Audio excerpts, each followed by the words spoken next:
దశాబ్దాల కిందే నిజాం ఒక నదీ పరివాహక ప్రాంతాన్ని వ్యాపార కేంద్రాలుగా తీర్చిదిద్ది ప్రపంచ దేశాలతోనే పోటీ పడే విధంగా ఆనాటి హైదరాబాద్ రాష్ట్రాన్ని అభివృద్ధి చేసింది అధ్యక్ష నిజాం. కాలక్రమేణా స్వతంత్రం వచ్చింది, ప్రజాస్వామిక పాలన వచ్చింది. కానీ నిజాం చేసిన అభివృద్ధిని మొత్తం కాలగర్భంలో కలిపేసేసి కనుమరుగు చేసేసి పాలకులకు నిజాం మీద కోపం ఉంటే నాకు అభ్యంతరం లేదు. కానీ నిజాం కట్టిన కట్టడాలను, చారిత్రాత్మకమైన కట్టడాల నుంచి మొదలు పెడితే చేసిన అభివృద్ధిని మొత్తం కాలగర్భంలో కలిపి కలుషితం చేసి ఆక్రమించుకొని అన్యాయక్రాంతం అయిపోయి ఈ రోజు నివసించడానికి యోగ్యం కాని ప్రాంతాలుగా తయారు చేశారు. సంవత్సరంన్నర నుంచి నిరంతరం పనిచేస్తే ఇప్పుడు ఒక కొలిక్కి వచ్చినాయి.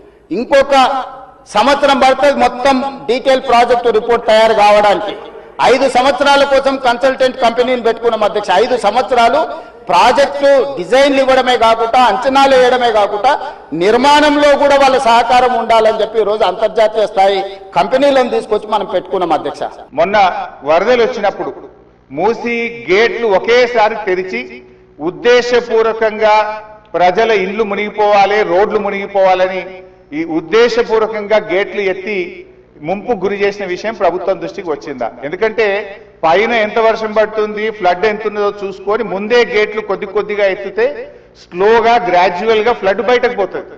కానీ గేట్లు నింపి ఆపిపెట్టి ప్రాజెక్టు మొత్తం నిండిన తర్వాత ఒకేసారి గేట్లు తెరవడం ద్వారా ఓఆర్ఆర్ యొక్క మరి పక్కనుండేటువంటి రోడ్లు కానీ, ఓఆర్ఆర్ యొక్క మన పక్కనుండే రోడ్లు, ఇండ్లు ముంపు ఉద్దేశపూర్వకంగా కావాలనే ప్రభుత్వ పెద్దల యొక్క ఆదేశాలతో ఈ గేట్లు ఎత్తి ముంపు గురి చేసిన విషయం ప్రభుత్వం దృష్టికి వచ్చిందా? ఎందుకు ఆ రకంగా గేట్లు ఎత్తారు?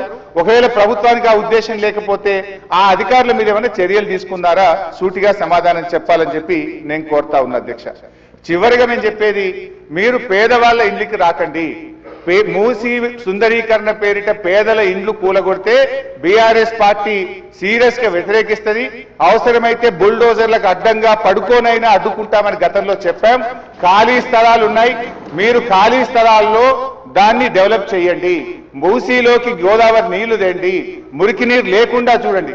కానీ మూసీ పేరిట పేదల ఇండ్లు కూలిస్తే మాత్రం బీఆర్ఎస్ పార్టీ ఎంత మాత్రం ఒప్పుకోదని మీ ద్వారా ప్రభుత్వాన్ని తెలియజేస్తున్నాం.